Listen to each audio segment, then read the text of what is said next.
Assalamualaikum warahmatullahi wabarakatuh.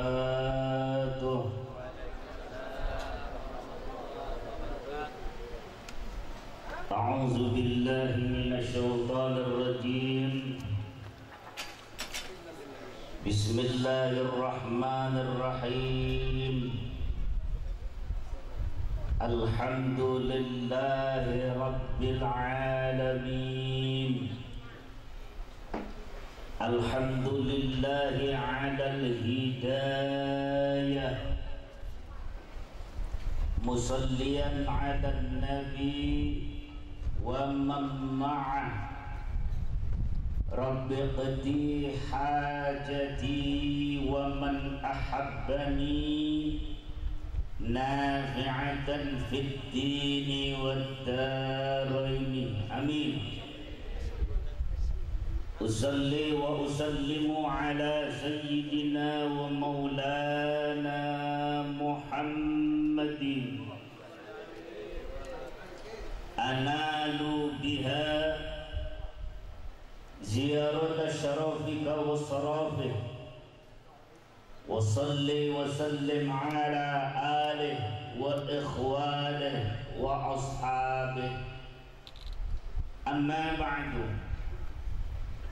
Ayyuhal hadirun al-kiram wal muhtaram, para kiai, habibina habibuna Al-Habib Sayyid Muhsin, panjenenganipun Kiai Haji Ahmad Fatani, pengasuh Pondok Pesantren Al-Fataniyah, keluarga besar Pondok Pesantren Al-Fataniyah, khususnya seluruh wali santri yang hadir berkumpul pada siang hari ini, dan yang saya muliakan. Di belakang para kiai ini calon kiai tahun 2030 di Wonosobo. Ternyata Kiai Wonosobo bertambah banyak. Hadirin wal hadirat, saya sengaja usul kepada Habib agar anak-anak santri yang sudah hatim, yang sudah hatam ini dipersilahkan untuk duduk ngaji bareng. Jangan sampai pergi kemana-mana, karena saya bukan memuliakan wujudnya, tetapi memuliakan tahsin tilawah di tahfidz Qur'annya. Ini ilmu yang luar biasa. Ada satu keterangan menyebutkan, keterangan ini saya dapatkan dari seorang tokoh nasional.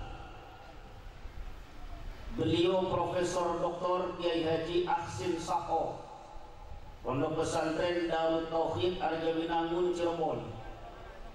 Profesor Dr. Ahsin Sakho ini tokoh nasional karena beliau salah satu anggota Dewan Pentasrih Mushaf Quran milik Kementerian Departemen Agama Republik Indonesia. Jadi Dewan Pentasrih Quran salah satunya itu adalah orang Cirebon. Beliau Profesor Dr. Kiai Haji Ahsin Sakho. Saya hadir kepada beliau ketika baru pulang umrah tanggal 1 Rajab. Saya diundang sama beliau karena anak saya 40 hari tahtim syahadah silsilah di tahfidzul Quran kepada beliau. Dan ketika khatam itu bertepatan dengan kepulangan umrah saya, sehingga sebagai wali saya dipanggil oleh beliau untuk hadir. Ketika bertemu dengan beliau, ngobrol-ngobrol banyak, saya diberikan banyak wawasan oleh beliau betapa luar biasanya ilmu Quran itu. Siapapun anak manusia, keterangan ini diambil dari sebuah risalah kecil. Yang menulis risalahnya ini adalah Dr. Syekh Wahbah As-Suhaili, seorang ulama besar dari Yaman Hadramaut. Kata beliau dalam tulisannya, Judul risalahnya sederhana, Tarbiyatul Aulad fil Islam.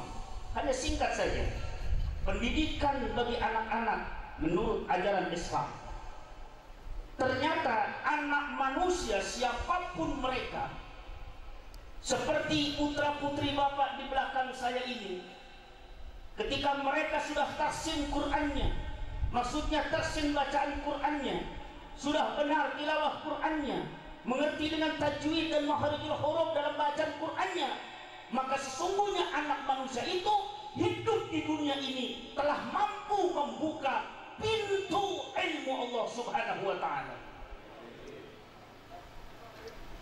Kalau bahasa Tegalnya, kata Habib ini, angger wis bisa maca Quran, kowe padha bae bisa buka lawang ilmune Gusti Allah. Buka lawang ilmune Gusti. Sementara sing tua-tua ora tau bisa buka, Pak. Tapi putra-putri panjenengan baru belasan tahun usianya, niki pun saged buka lawang ilmune Gusti. Katen. Cuman wonten cumanipun. Apakah anak-anak panjenengan yang sudah bisa membuka pintu ilmu Allah akan dibiarkan saja dia berdiri di depan pintu? Atau malah jangan-jangan dia lari setelah membuka pintu? Ataukah yang terakhir didorong oleh orang tuanya untuk masuk ke dalam gudang ilmu? Ini 3 pertanyaan yang harus dijawab oleh masing-masing orang tua. Yang terjadi seperti tadi sambutannya, Pak, saya dengar wis khatam Quran, bocah njur lunga orang ngaji meneh, wis buka lawang ning ditinggal lawange. Rugi napa rugi? Yang kedua, saudara-saudara, wis bisa buka lawang ning ngadeg jublek ngarepe lawang bae. Ngoten lho. Ada rasa apa di dalam, ngerti mambune tok. Nek ning jero ana bakaran sate, yo mung rasa kebul sate tok. Nek engko terus metu ning kampung dadi ustad diundang kiai, yo jawabane ndeyang kayonge kaya-kaya. Mesti kayak begitu. Ini kalau kata Profesor Aksin Sakho, ini bibitnya aliran sesat itu kayak begini, Pak. Wis buka lawang ilmu ning ngadeg jublek ngarepe lawang bae. Sehingga kalau ditanya Islam, dia akan jawab sepertinya, kayaknya orang tahu rasa sate ning mambune koyo-koyo ngono. Ini bibitnya aliran sesat kayak begini. Sehingga dia assalamualaikum wis bulat terus diundang ustaz. Asal bismillah dan alhamdulillah katoke lempeng koyo Habib malah nuwi-nuwi Habibe. Betul lho? Langsung dipanggil al-mukarram. Betul lho, Pak? Padahal dia cuma di depan pintu tok-tok ngoten Pak. Nah, yang ketiga ini yang terbaik. Putra-putri kula panjenengan sami yang sudah bisa baca Quran, tahsin qiraah Qurannya, tahsin tilawah Qurannya, ngerti tajwid dan kemudian juga paham makharijul hurufnya, benar bagus bacaan Qurannya, maka dipersilahkan anak ini membuka pintu ilmu Allah. Orang tuanya akan mendorong dari belakang, nah maju terus, nah masuklah ke dalam gudang ilmu. Insya ini orang tuanya yang hebat, bukan anaknya. Sebab sampean si ngongkosi. Ngerti tuh? Bu, saya persilahkan kepada ibu-ibu, nanti ibu-ibu pulang mau dorong anak atau enggak, saya enggak tahu. Malah jangan-jangan nanti malah Wisna ora usah lanjut ke pesantren, mbok nyupir piring bae nak ikut warteg entok duit 1.200.000 dan bulan. Wis nak ora usah mesantren meneh, ngarito iki ana sapi 10. Kok jangan-jangan seperti ini, ngoten lho, Bro. Ya Allah ya Rabbi. Hadirin ma'asyiral muslimin, hadani Allah wa iyyakum ajma'in. Kembali kepada pokok persoalan. Ternyata kata kunci pendidikan Islam itu menurut risalah yang ditulis oleh Syekh Wahbah Asy-Syuhaimi, ada dua masa periode yang paling krusial, yang paling pokok dan yang paling rawan, di mana anak tersebut wajib harus dikarantina. Sebab jikalau tidak dikarantina, pada saat seorang anak manusia dikalungi karo Gusti Allah, maksudnya dikalungi niku nek cara teng surah Al-Isra ayat 13. Niku Gusti Allah matur ngeten, wa kullu insanin alzamnahu ta'irahu fi unuki. Betul Pak? Kapan waktu ta'irah niku dikalungke ning gulune menungso niku kapan? Ternyata tafsir yang saya baca itu nalikane akil balik.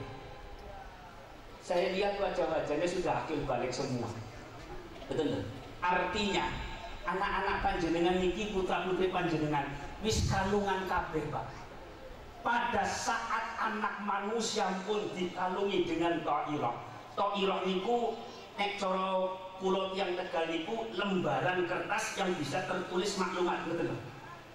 Contohnya apa maneh ya? Contohnya nek niki punggawa kerajaan mudhun saka jaran terus gawa gulungan kertas pengumuman, ngoten lho, barang siapa. Nah, lembaran kertas itu namanya ta'irah, ngoten lho, Pak. Nah niku nek tafsir kula ingkang kula waos ngoten niku. Ngapunten para rawuh, manusia, setiap manusia tanpa terkecuali siapapun, Islam ora Islam, kabeh dikalungi karo Gusti Allah nalikane awal akil balik. Ngoten lho. Pada saat manusia menerima kalung niku saking Gusti Allah, pada saat itu pula lah iblis diizinkan. Izinkan apa? Nggoda anake panjenengan. Coba bayangkan, iblis ora tahu mati, urip saklawase nganti tekan dina kiamat mengko, diizinkan oleh Allah Subhanahu wa taala nggoda anak manusia. Sementara bocah unyu-unyu seperti niki, Pak. Betul lho? Sing njaluk duit 2000 masih nangis tendang lawan ning omahe, betul lho, Pak. Ngapunten. Tetapi iblis sudah diizinkan menggoda anak manusia seperti niku. Nek cara wong Tegal, iblis niku gemuyu sak dalan-dalan, Pak. Maksudnya gemuyu sak dalan-dalan niku pripun? Apa maning kowe nang bapakmu sing nggodho ya aku. Apa maning kowe nang simbahmu ya sing nggodho aku. Betul lho, Pak. Jadi dengan kata lain, betapa kecilnya menggoda manusia itu yang namanya iblis. Sing goda awak kula niku, yo buyut kula niku yo iblis niku, Bro. Jadi nek cara basa Tegale, apa maning kowen, bapakmu, simbahmu, buyutmu, aku sing goda perlu kelakuane, ngono lho, Bro. Betapa mudahnya iblis itu menggoda manusia. Kalau seorang anak manusia tidak dikarantina, niki nuwun sewu, saya menggunakan bahasa istilah karantina karena Profesor Dr. Kiai Haji Aksin Sakho Al-Hafidh itu juga bikin yayasan namanya sederhana, Yayasan Karantina Quran Nusantara. Betul Pak? Beliau hanya berpedoman 1 bulan khatam Quran, hafal Quran, Pak. Nggak main-main. Beliau punya metode. Dan beliau juga mencetak mushaf khusus. Mushafnya khusus. Mushaf dengan khot Usmani. Kemudian mushafnya diberi nama. Namanya mushaf Yaddain. Karena metodenya, metode Yaddain. Jadi metode dengan 2 tangan. Anak-anak yang belajar di sana, nggak ada santri belajar 1 tahun, nggak ada. Paling lama 4 bulan pulang hafal Quran bil mutqin. Dan saya menyaksikan sendiri, bukan ngomong kosong. Saudara-saudara, betapa hebatnya ilmu zaman saniki, para hadirin. Subhanallah. Kita perlu banyak belajar dengan para ulama-ulama, guru-guru kita, kiai-kiai kita. Banyak metode-metode yang diperlukan. Bagaimana anak santri bisa menghafal Quran dengan baik, dengan cepat, para hadirin. Dan mungkin hafalannya sudah. Subhanallah. Nah, para rawuh hadirin, ma'asyiral muslimin, saya mengatakan kayak begini karena dengan munculnya metode kayak begini, alhamdulillah 3 anak saya yang sudah pesantren pun semuanya juga tahfidz Quran, hafal Quran semuanya. 2 putri, 1 putra. Saudara, apalagi saya juga sudah punya mantu dari Wonosobo. Jadi mantu saya itu di Garung, makanya saya istirahat di Garung. Tetapi anak mantu semuanya saya boyong ke Brebes. Hari ini saya datang ini sekalian menghadiri pesantren Al-Fataniyah, tetapi juga besok mengambil surat pindah dari anak mantu saya untuk pindah ke Brebes, karena baru 8 bulan berumah tangga dengan orang Wonosobo. Tapi jangan salah, tahun 93 saya pertama kali datang ke Wonosobo. Ini ketika saya masih bujangan, saya sudah keliling-keliling Wonosobo. Penghantar saya ini alhamdulillah teman saya, namanya Kiai Haji Abdul Aziz. Aziz belum ya? Ya Aziz, Sepuran. Itu kawan saya, itu Kiai Gondrong ketika zaman Cirebon dulu. Iya, teman saya itu. Saudara-saudara hadirin kaum muslimin hadani Allah wa iyyakum ajma'in. Kembali kepada pokok persoalan. Kenapa kok disebut dengan karantina? Anak perlu dikarantina ketika diberikan kalung oleh Allah Subhanahu wa taala, menerima catatan dan memikul hukum Allah Subhanahu wa taala, perlu dikarantina. Karena karantina secara bahasa kosakata bahasa Indonesia, karantina adalah tempat khusus. Tidak sembarang orang, hanya orang-orang khusus. Dan karantina itu karena kekhususan orangnya, maka khusus orang tersebut tidak boleh sembarang orang, apalagi pengganggu-pengganggu yang akan siap dikhususkan untuk penggangguan, tidak boleh, harus keluar dari karantina. Dan jangan salah, literatur bahasa Arab, karantina kalau ditulis dalam bahasa Arab ternyata maknanya adalah al-ma'had. Kita selama ini mengenal yang namanya al-ma'had hanya dengan bahasa pondok pesantren. Tetapi secara bahasa letterlet ada makna lain daripada al-ma'had, yaitu maknanya secara bahasa Indonesia adalah karantina. Tidak salah jika Profesor Dr. Kiai Haji Aksin Sakho bikin pondok pesantren namanya karantina saja. Pondok pesantren atau karantina adalah tempat khusus, hanya untuk orang-orang khusus. Yang tidak khusus tidak boleh, apalagi nganggu yang khusus. Betul? Seperti iblis tidak boleh masuk. Betul? Iblis pengganggu yang khusus-khusus tadi dijaga. Siapa penjaganya? Kan begitu. Kita kadang-kadang membaca hadis, tetapi pemahaman para ilmu, para ulama begitu luasnya. Ada penjaga para santri dari hal-hal yang khusus, terlebih dari godaan iblis. Satu, yaitu malaikat rahmat yang menebarkan sayap di atas mereka ketika mereka belajar Quran, saudara. Tidak ada satupun iblis, tidak ada seekor pun iblis, mau iblis Wonosobo atau iblis manapun, sanggup menembus sayapnya malaikat. Tidak ada cerita seperti itu. Ini rahasianya sebentar.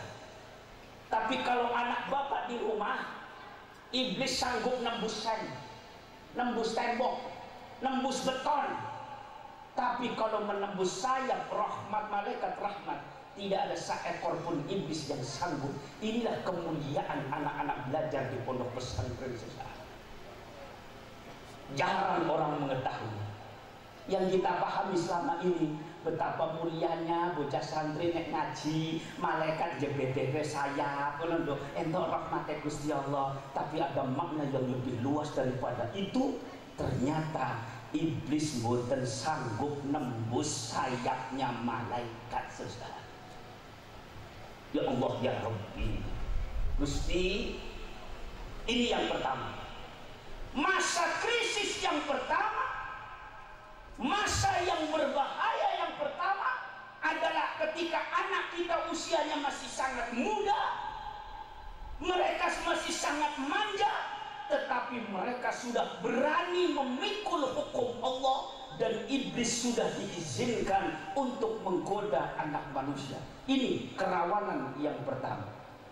Kalau mereka tidak digoda, tidak dikarantina, tidak ditempatkan tempat yang khusus, tidak dimasukkan ke dalam ma'had, maka yang terjadi, benteng apapun akan ditembus oleh iblis. Yang terjadi, berapa banyak anak manusia kocar kacir karena godaan iblis, laknatullah. Na'udzubillah min, na'udzubillah min. Niki nuwun sewu para rawuh.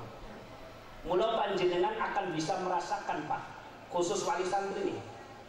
Saya ingin menyampaikan, panjenengan dados tiyang sepuh, bapak ibu nek anake ning pesantren mesti wong tuane turune lali. Leres mboten, Pak?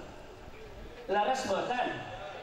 Tapi coba kalau anak bapak liburan seminggu saja mesti gegeran baru kalau anaknya.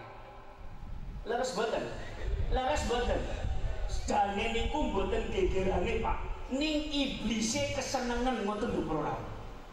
Jenengan mboten ngertos. Ya Allah ya Rabbi. Tapi kalau anaknya di pondok wong tuane lali turune. Kenteng ngasape. Gampang luluh rezekine. Ning anake balik tukaran bae. Leres, Pak? Leres, Bu? Apa sebabnya? Iblise gemuyu siap nggoda anak jenengan para. Nah, niki lak usia di mana anak akil balik, inilah rawan yang pertama. Sementara kalender pendidikan di Indonesia menjelang dan usia balik adalah statusnya nggak ada lain kecuali sekolah menengah pertama. Sekolah menengah pertama. Ini tahapan yang pertama, rawan pertama. Barulah muncul tahapan krisis rawan yang kedua. Kapan itu terjadi? Manakala pintu syahwat telah dibuka oleh Allah Subhanahu wa ta'ala. Seorang anak manusia akan mampu merasakan ladat min dunya, maka pada saat itulah anak manusia akan rawan sekali, puncak kerawanannya untuk gampang dan sangat mudah digoda dan diganggu oleh musuh Allah, iblis, laknatullah. Apa yang disebut dengan usia di mana mereka akan mampu merasakan lezatnya dunia atau dibuka pintu syahwat? Saya baca literatur. Pintu syahwat itu konon katanya para ulama menyebutkan akan dibuka oleh Allah setelah anak manusia akil balik, kemudian disempurnakan kejadiannya, artinya disempurnakan tubuhnya. Waktu pertama akil balik, tubuhnya belum sempurna. Kesempurnaan itu akan muncul kalau laki-laki pertama balik, mungkin baru umur 12 atau 13 tahun, kumisnya belum nongol, jenggotnya belum tumbuh, dadanya belum bidang, masih peang. Maka akan ditunggu kesempurnaan kejadian penciptaan Allah Subhanahu wa ta'ala. Berapa lama menunggu kesempurnaan penciptaannya ini? Paling tidak 1 sampai 2 tahun lamanya, sudah. Ini menurut teori ilmu. Wanita juga demikian. Misalkan seorang wanita usia balik paling cepat 9 tahun, atau dianggap rata-rata usia 11 tahun dia akil balik, maka dia semerta itu pada saat itu kemudian bentuk postur tubuhnya sempurna? Tidak. Menunggu waktu paling tidak 2 tahun lamanya. Dadanya mulai benjol, pantatnya mulai lendung. Nunggu 2 tahun baru persempurnaan itu terjadi. Pada saat setelah balik, nunggu 2 tahun, kemudian sempurna penciptaan Allah. Pada saat itulah dibuka pintu syahwat oleh Allah Subhanahu wa ta'ala. Dan ketika pintu syahwat itu dibuka, ternyata bukan satu iblis yang diizinkan oleh Allah untuk menggoda anak manusia, tetapi akan mencapai puncaknya 32.000 iblis. Subhanallah. ngladeni iblis siji bae repot Pak. Rekoso iki 32.000 iblis neng iblis mungkin 32.000. Jangan dikira ngladeni siji iblis bae repot. Lho kok 32.000 Pak. Apa yang terjadi? Jangankan teman, jangankan kawan, wong tuwa yo ditipu gandino ora. Hah? Oh 32.000 iblis kok. Ya Allah ya Rabbi. Maka mereka akan berlomba-lomba menikmati lezatnya dunia saudara. Dan iku wis gaweane iblis ora. Subhanallah. Nauzubillah min mula wonten hikayat meketen para rawuh. Pak, Bapak Ibu saya minta nanti jadi dewan juri. Disuruh menentukan dan disuruh memilih dengan jawaban masing-masing. Terserah kehendak interest panjenengan, keinginan panjenengan. Jawabannya nopo. Ning saya pengen jadilah juri yang baik. Kisah hikayatnya sederhana. Ono bocah loro seko Tempel Sari. Niki napa sih? Tempel Sari. Ono bocah loro seko Tempel Sari. Umure padha, lulus bareng seko madrasah, seko MI. Usianya sama, rata-rata lulus MI itu 12 tahun. Leres nggih?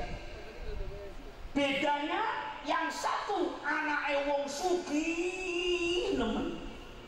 Lah sing sijine anake wong ora patek sugih. Kula ora ngarani mlarat gitu nggih.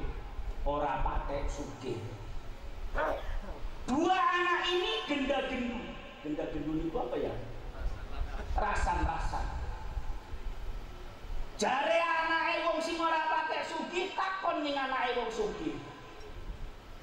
Kamu mau melanjutkan kemana setelah lulus dari SD dan MI Tempel Sari? Anake wong sugih jawab, kata papa. Anake wong sugih rak mau tebak papa ngono. Kata papa, saya harus melanjutkan ke sekolah menengah pertama yang berbasis standar internasional. Nanti kuwi Jakarta punya. Wong sugih tak ngomongane ngoten kuwi. Wong sugih dilawan. Sekolah di sana, bahasa Inggris pun. In class air condition, one man one laptop. Oh, bahasa wong sugih angel. Bon. Giliran anak wong sugih takon, nek kowe piye? Mau melanjutkan kemana? Si anak ini jawabnya jare mae. Anak wong biasa kan jawabnya mae ngono lho.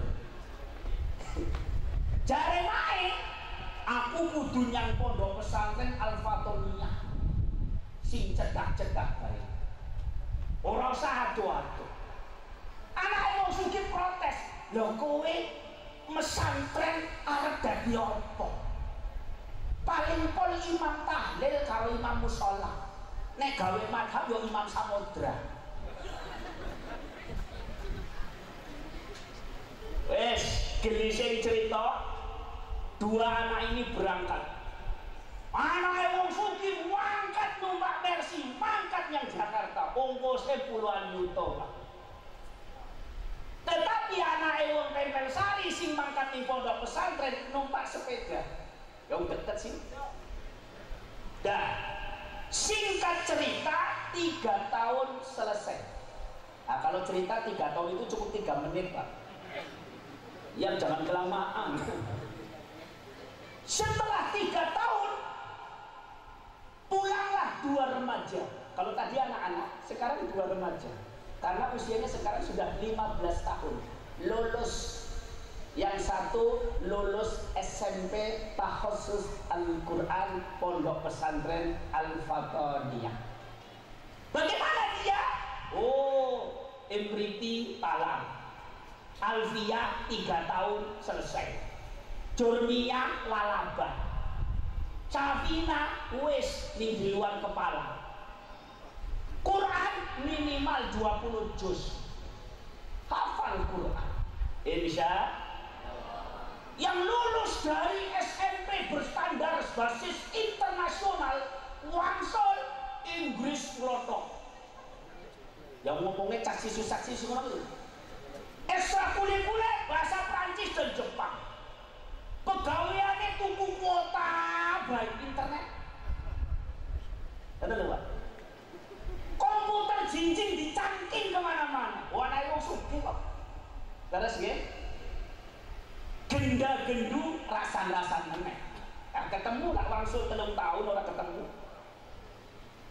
Piye kabare, Bro? Nah, jare wong sugih lah, Bro, wis metune. Sing sijine assalamualaikum. Oh, lulusan SMP khusus kok.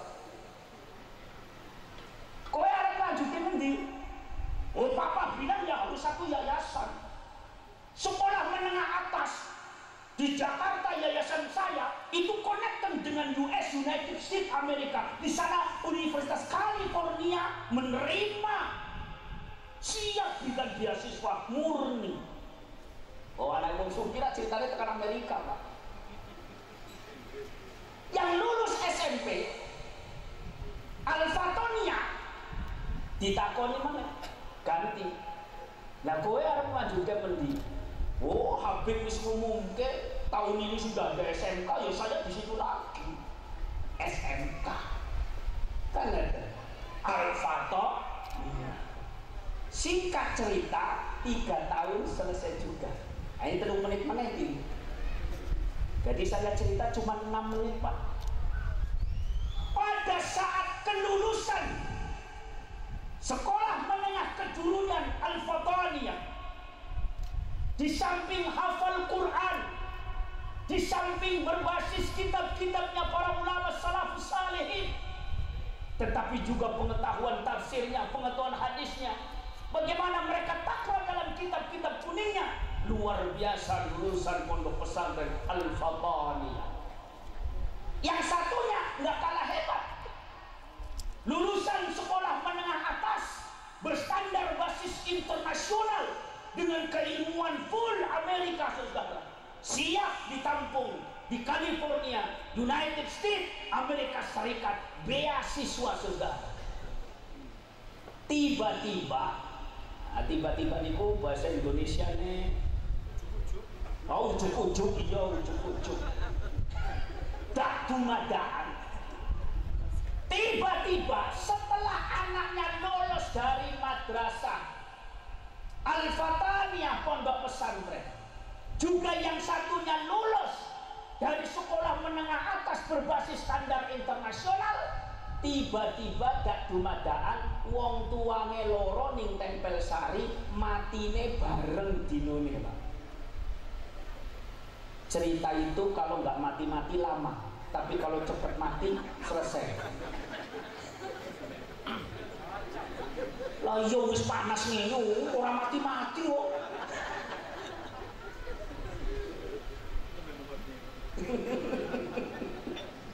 Bu, loh Pak Gomar kok bisa mati bareng? Iya, tanggane lamaran. Numpak mobil wong sugih bareng jejeran, kecelakaan, kan mati bareng Pak. Ora sangel-angel gawe cerita. Cepet mati, cepet selesai. Tahlil seminggu selesai. Tahlil 40 dino selesai. Nek cara wong Tegal nyatus selesai. Ngerti lho, Pak? 2 pemuda, nah sekarang pemuda berangkat dari anak-anak, remaja, giliran 6 tahun podo mondok, podo sekolah, sekarang sudah pemuda. Karena apa? Usianya 18 tahun.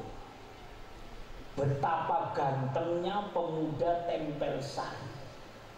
Betapa gagah dan hebatnya pemuda Tempel Sari. 18 tahun. Sekarang mari kita cerna bareng-bareng. 2 pemuda ini punya 2 dua ilmu keilmuan yang berbeda. Tolong diperhatikan. Dua pemuda punya ilmu dan keilmuan yang berbeda. Yang satu punya keilmuan basis teknologi standar internasional, full language bahasa. Tetapi yang satunya lagi melili kitab kuning, hafal Quran, hadis, tafsir, ngono tok. Nggih.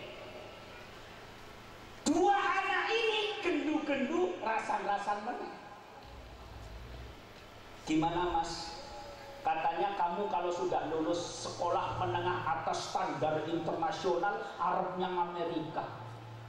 Jawab si anak niki, boro-boro Amerika. Bapak wis mati yo lah kaum kose. Sebaliknya, lah kowe jare nek berprestasi di pondok pesantren Al-Fatoniyah bisa mengikuti pendidikan jenjang di Timur Tengah. Loh, Medina saja Al-Azhar itu persyaratannya mudah kok, minimal cuma 2 juz kok. Betul Pak? Persyaratan mendaftar Al-Azhar itu hanya 2 juz. Itu minimal. Jadi kalau santri Fatonia itu bisa sampai 10 juz, apalagi 30 juz, kesempatannya itu 90% terbuka. Betul? Dan butuh waktu 1 tahun untuk sampai menunggu kepada seleksi-seleksi baik lisan, interview, apalagi kemudian bahasanya ditunjang rendah. Nih, kalau untuk bahasa mudah, patang bulan sapal gampang untuk bahasa. Kembali kepada pokok persoalan. Ternyata karena orang tuanya sudah mati semua, wisara nongko sema, sing siji orang kuliah di Amerika, sing siji orang bisa mangkat di Mesir. Podo-podo orang nongkos. Karena seperti meskipun beasiswa itu tiket 16 juta itu pulang pergi harus dibeli dulu. Kalau orang nongkos ya. Tuh saya nggak betul. Ini saya kasih orang tahu orang tua-tuanya. Sebab ini calon-calon kiai Wonosobo. Amin. Amin.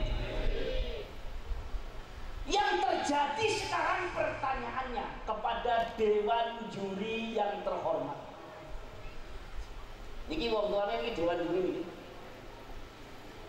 Yang menyaksikan habaib dan para kiai-kiai. Kepada dewan juri yang terhormat. Pak, lho kok wedi piye? Jikalau ada 2 pemuda ditempel sari dengan 2 ilmu dan keilmuan yang berbeda, yang satu ilmunya teknologi standar internasional dan bahasa dunia, yang satunya berbasis pondok pesantren kitab kuning mung ngaji-ngaji kemawon.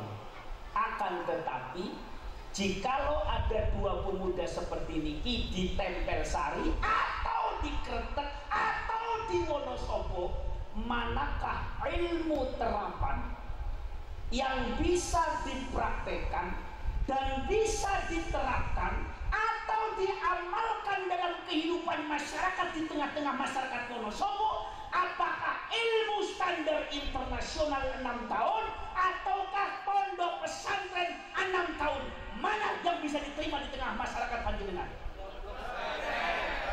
Pak, saya masih belum dengar. Mana? Standar internasional? Mboten. Pesantren? Yakin? Yakin? Para kiai nuwun sewu, jawabannya 100% benar. Akan tetapi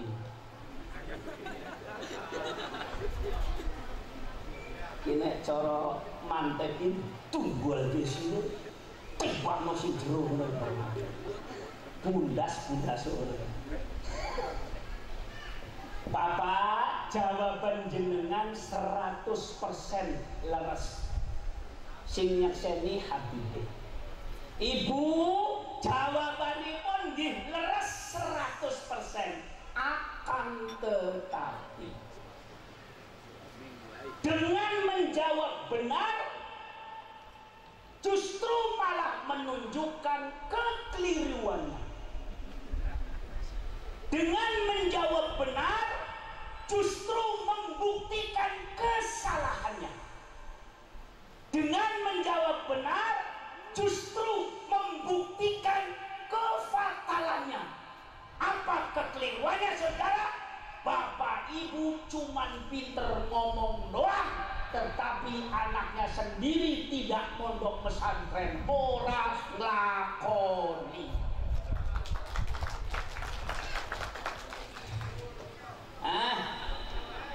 Pondok pesantren, anaknya mondok ora. Kelirune iki ngono iki. Ondo omong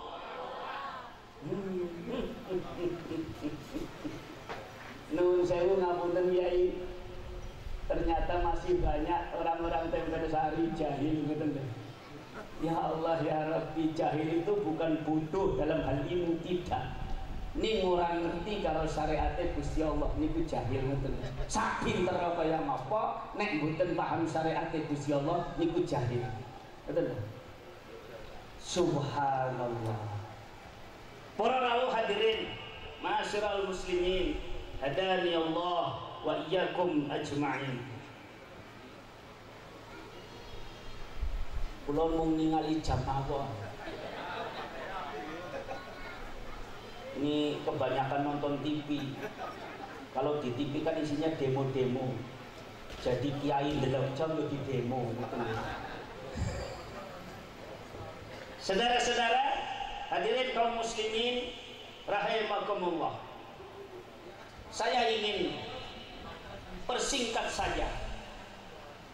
Ada satu pertanyaan kecil.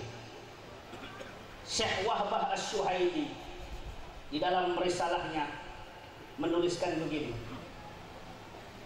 Kenapa wong Islam nek pejah tangane disedekahake?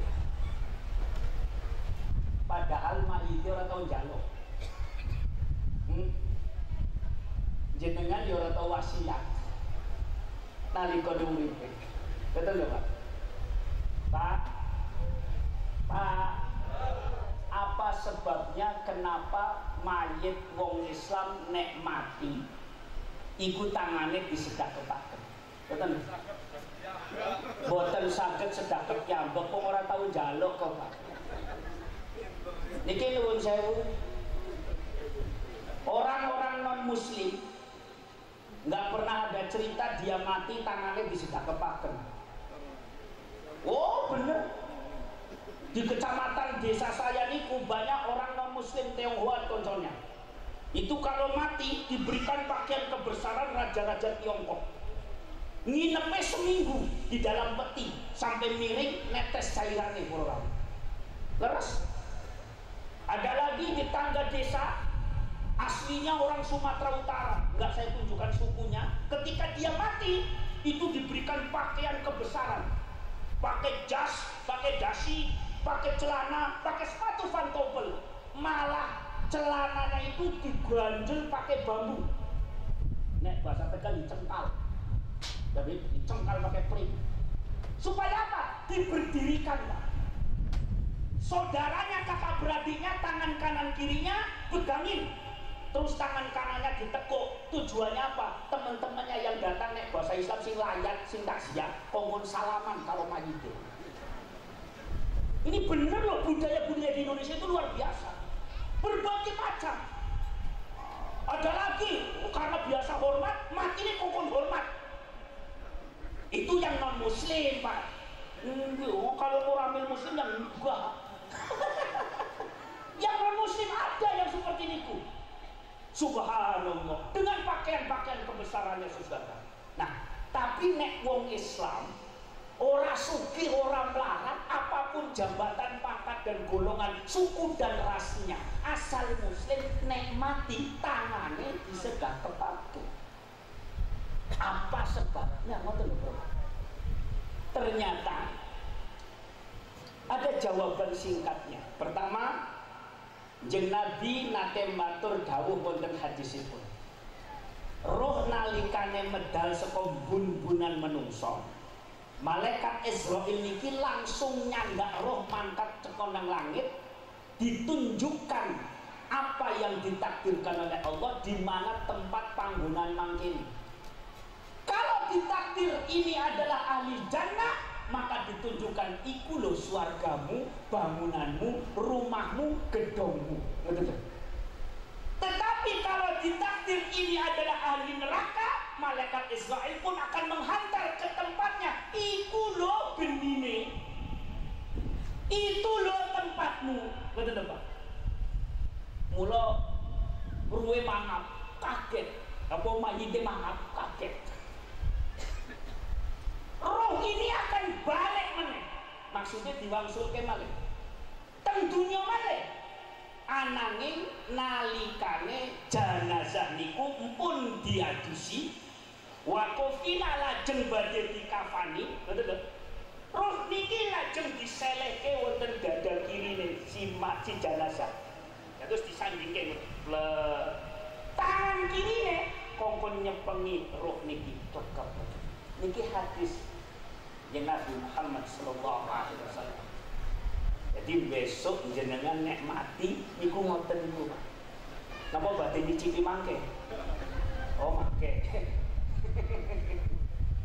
Pun pada saat roh ini sudah semarak wonten dada kiri jenazah, maka kata Nabi, roh ini akan mampu mendengarkan semua kalam ucapan manusia, khususnya yang layak, yang takziah. Sanajan ngumpet ning tritisan omahe tangga, ning wit pelem ning sore dan sebagainya, ngobrol dhewe-dhewe napa malih ngrasani roh niki mirengake para. Mula saking arah mekaten niki para ulama-ulama salaf mengatakan haram hukume kula panjenengan ngrasani mayit. Karena ruhe niki pun medal saking jasad, boten wonten kasab napa-napa saged mirengaken omongan sakabehane manungsa. Ilat hukume kening apa dihukumi haram, sebab roh niki siap dadi saksi benjang wonten pengadilane Gusti Allah. Tiang sing ngrasani nalikane niki mati bakal dadi tiang muflis. Muflis niku bangkrut, betul ya Pak? Prengasane ahli ibadah, rumongsone rajin sholat, rajin puasa Senin Kemis, ning barang sedulure mati buasane entong bersih. Muflis betul, bangkrut para. Mulai jam saniki dinten niki nek wonten tangga sedulur muslim macah sampun dirasani taklif, mangke jenengan bangkrut para. Tangan kanannya Syekh Wabah mengatakan, ya ayyuhalladzina amanu taqullah haqqa tuqatih wa la tamutunna illa wa antum muslimun. Saya potong saja, illa wa antum muslimun ini dimaknani jangan pernah sekali engkau mati kecuali engkau memegangi agamane Gusti Allah. Maksudnya wangsul ni Gusti Allah nyawisaken agama. Niki lho Gusti, kula syahadat, kula salat, kula poso, kula zakat, kula haji, dicawisake. Tangan kanan ini tugasnya. Mula klep kiri, klep agama. Ngoten lho para. Ini jawabannya. Sekarang jadi masalah besar, Pak. Kalau kita sudah tahu rukun Islam wonten gangsal. Ini yang pokok loh. Kalau sampai lebih udah ini Syiah betul. Enggak bener. Rukun Islam wonten gangsal. Siji syahadat, loro salat, telu poso, papat zakat, limo terus nggih. Nek jenengan diparingi rezeki urip ning alam dunya kelakon limo-limone, berarti benjang wangsul nyekel agama kaya-kaya nganggo driji limo niki Pak. Kalau panjenengan nanti kembali kepada Allah kemudian nyawi sakit nyekel agama dengan jari 5, kenceng apa kenceng? Kenceng apa kenceng? Kaya jenengan nyekel golok pakai jari 5 kenceng mboten? Jenengan nyekel pacul pakai jari 5 kenceng apa mboten? Mbok digoda kayak apapun, nek wong Islam pegang agama kayak begini, ini gak gampang digotak-atik Pak. Dilawan kayak apapun siap, orang bakal muncul. Ngerti gak? Apalagi cuma Ahok sama Busuk, oh gak ada apa-apanya. Kecil ngomong, asal Islami ngeten iki kencang ngerti gak? Tapi ini masalah. Kenapa masalah? Coba wong sakmene akeh. Apa jenengan wis haji kabeh? Derek, nek jenengan sampai mati boten lakon haji, berarti wangsul ning ngadepane Gusti Allah, drijine jenengan ucul siji. Nah iya orang duwe ibadah haji kok. Terus pripun Pak Gopar napa kula dosa? Boten. Bisane boten, lho nyekel agama nganggo driji sekawan nggih boten ucul. Leres boten? Leres boten? Lu kalau nggak haji dosa kan kasihan. Jenengan boten haji sampai mati boten dosa sebab orang nongkosi. Gimana? Laras boten? Alhamdulillah. Coba kalau punya ongkos tahun ini wis mangkat. Kan kita? Pun. Pati-pati haji boten lakon karena boten wonten ongkose. Ya kaya wong iki uripe dari timur sampai ke barat, enggal entong mati umur uripe tetep.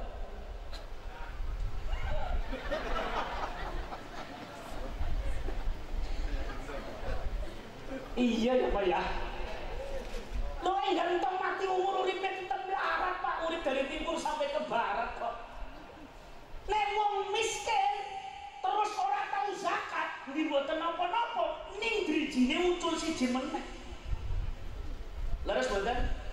Pak Gopar, saya seumur hidup nggak pernah zakat, ora apa-apa. Nyekel agama nganggo jentik telu yo bisa, nggih, ora ucul. Leres mboten? Sampeyan mboten tahu zakat sebab napa? Ora duwe dunya, dunyane mboten iso. Betul lho? Nggih napa nggih? Pun. Sekarang yang ketiga, sebentar lagi tinggal berapa hari Ramadan. Pas Ramadan meriange sawulan.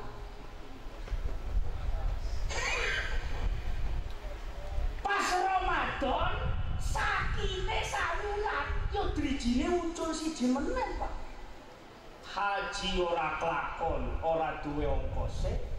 Zakat seumur urip ora tahu, ora duwe dunyane, nggal tahun sakit terus. Hah? Akhirnya apa? Nanti dulu. Jenengan nek wangsul marang Gusti Allah cuman membawa 2 jari saja kayak begini. Itu manusia akan pegang agama kayak begini, Pak. Saya ingatkan sekali lagi, karena ini paling terbanyak ini. Haji orang, sugih beli. Awak wis tuwa mriyangan bae. Hah? Jenengan niku amale mung kados ngeten iki tok. Nuwun sewu, kandil-kandil. Nggih napa nggih? Saya ingatkan, kalau panjenengan hari ini, jam ini, posisi panjenengan amalia ibadah mungkari loro sahadat karo salat, hati-hati panjenengan. Kalau Habib sukses pegangnya begini, digoda orang gampang tipu.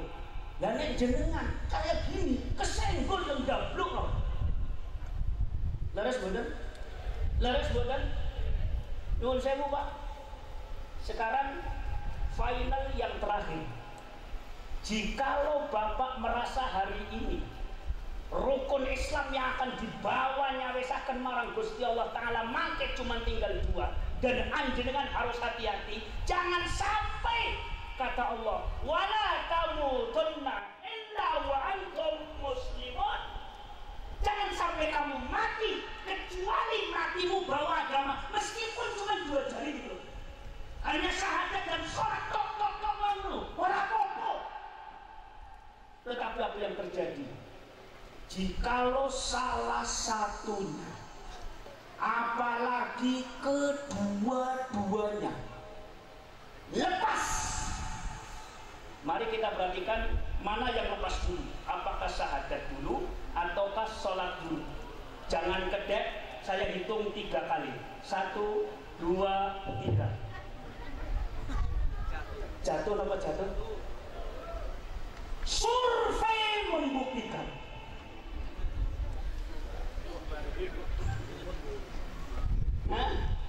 orang kalah kalau TV. Menurut survei Tempel Sari Kretek Wonosobo,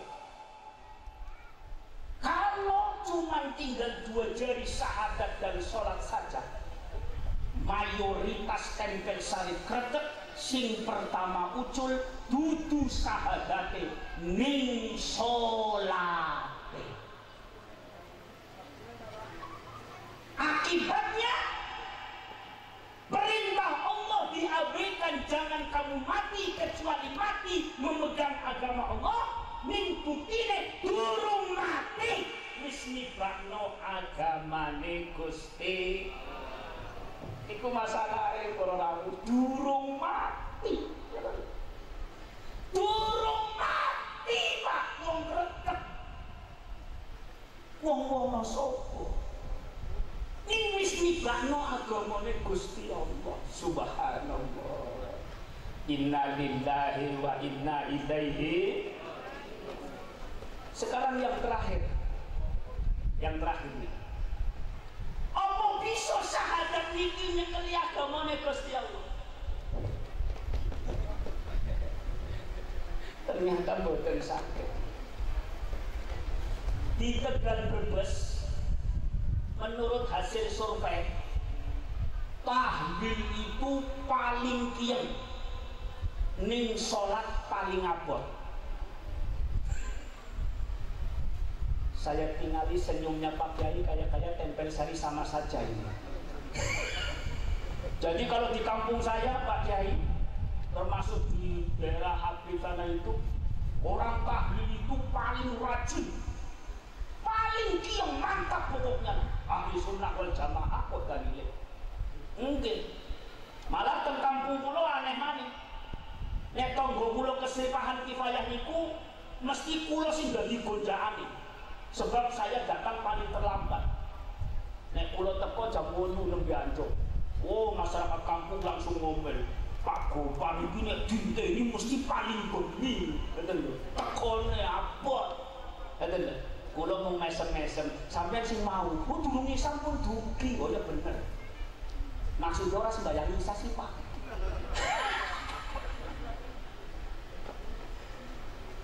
Ini di kampung saya kayak begitu. Orang tahlil itu paling doyan, paling semangat, tapi sholat paling abot. Saya ngomong kayak begini pernah diprotes. Saya pernah ngaji di sebuah pondok pesantren. Ada di Brebes ada pondok pesantren namanya Pondok Si Andong pesantren. Ketika saya ngaji, ada santri yang protes, Pak Kiai, tapi kan urusan tahlil itu dawuh jeung Nabi, la ilaha illallah miftahul jannah. Apalagi kama qala aidan, Nabi mengatakan juga siapa yang akhir kalamnya waktu hidupnya kemudian meninggal dunia dengan ucapan la ilaha illallah lahulal jannah. Saya pernah diprotes kayak begitu. Saya jawab, Mas, hadisnya benar, otakmu yang kurang. Mari kita buktikan bareng-bareng. Oh iya, saya nggak bawa kunci. Saya punya kunci. Punya kunci. Ada yang punya kunci? Kunci. Kunci ya, kuncinya. Saya berikan contoh nih. Ada miftah. Kunci. Anggap aja iki kunci lawang. Nggih. Jenengan di podo-podo duwe kunci. Saya umumkan kunci panjenengan kumpulkan sekarang mesti sak wakul. Nggih. Kemudian kunci yang sebakul ini saya bawa ke Brebes khusus untuk membuka pintu rumah saya. Jawabannya kira-kira pintu rumah saya bisa dibuka enggak? Oh, sawakul kunci kok masa enggak bisa? Sawakul kunci. Podo kuncine, mereke podo, tuku ning toko sing podo. Lah kok enggak bisa? Apa masalahnya? Jare wong Tegal, kuncine podo, mereke podo, ning gertane sing beda. Laras boten? Kunci sawakul itu gertane. Boten saged buka lawang pintu rumah saya sudah. Napa mafhume niki para rawuh? Ngapunten, saya punya guru. Guru saya tahun 86 kula ngaji. Niku naminipun Simbah Kyai Tahmid Sihabuddin, Pondok Pesantren Jagalan Peni, Brebes. Simbah Kyai Tahmid niku murid langsung Mbah Hasyim Asy'ari, pendiri Nahdlatul Ulama. Bahkan guru-guru saya itu murid MTS Mbah Kyai Tahmid. Zaman kula ngaji tahun 86, Mbah Tahmid niku gadah rutinan yang ternyata 2018 saya tahu ternyata kiai sak Kabupaten Brebes niku ngaji sama Simbah Kyai Tahmid. Subhanallah. Apa beliau berikan jawaban?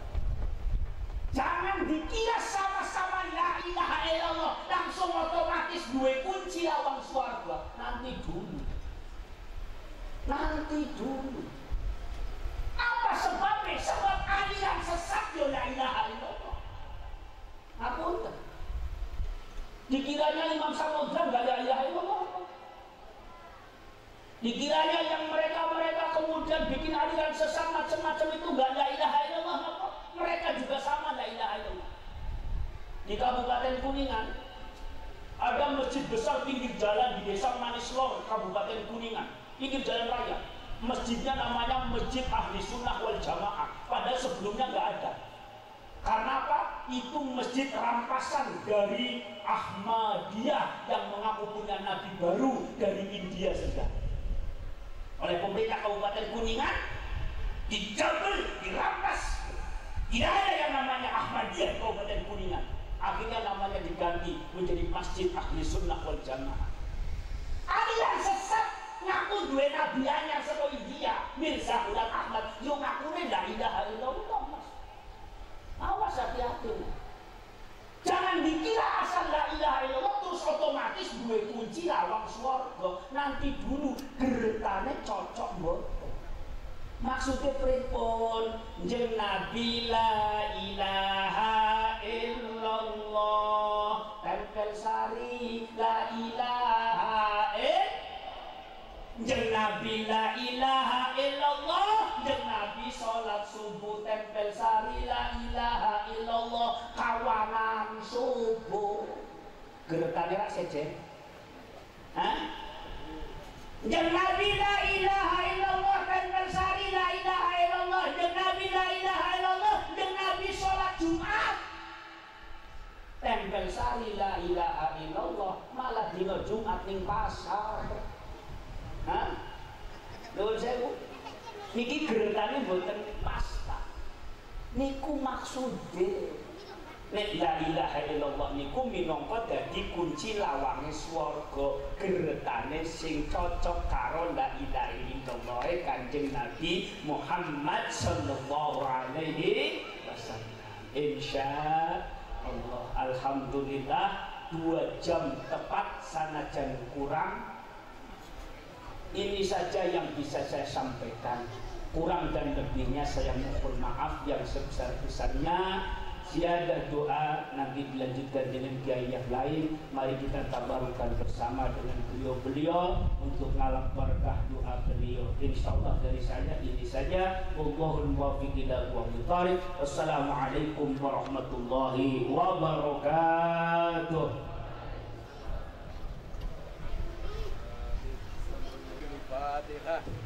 أعوذ بالله من الشيطان الرجيم بسم الله الرحمن الرحيم الحمد لله رب العالمين الرحمن الرحيم مالك يوم الدين إياك نعبد وإياك نستعين اهدنا الصراط المستقيم صراط الذين أنعمت عليهم غير المغضوب عليهم ولا الضالين رب اغفر لي ولوالدي وللمؤمنين آمين بسم الله الرحمن الرحيم Allahumma sholli ala sayyidina Muhammad wa ala sayyidina Muhammad salatan lana jamil al wal afat wa taqbil lana jamal hajat wa tutahhiruna bi jamil syai'at wa tarhamna bi ta'atil wa tuballighuna ma salat jamil khairat fil khairin wa tawabat. Alhamdulillah rabbil alamin hamdan alimin hamdan syakirin hamdan yuwafina bi majdihi ya rabbana lakal hamdu kama yanbaghi li jalali sultani subhanaka la nuhsi sana'an anta wa lakal hamdu wa lakal hamdu ila ridha wa lakal hamdu ba'da ridha. Allahumma salli wa sallim ala sayyidina fil awwalin wa salli wa sallim ala sayyidina fil akhirin wa salli wa sallim fi kulli waqtin wahid wa salli wa sallim ala fil malaikati wa salli wa sallim hatta tadullu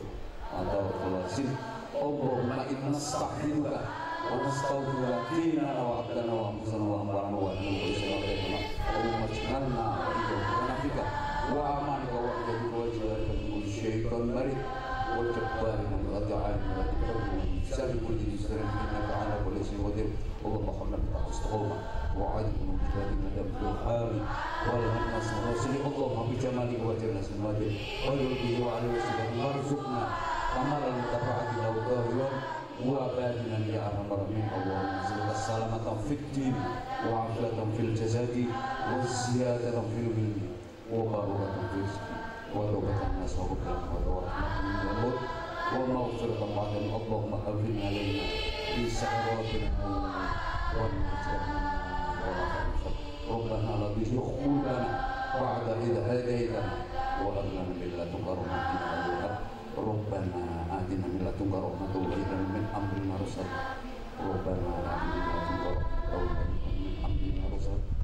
Rabbana atina min ladunka rahmatan wa hab lana min amrina rashada.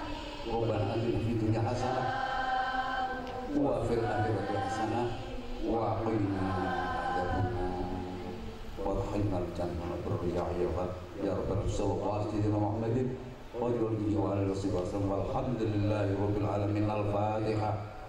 Bismillahirrahmanirrahim. Iyyaka na'budu wa iyyaka nasta'in. Shiratal ladzina an'amta 'alaihim. Ighfir li wa liwalidayya. Taqabbalallahu minna.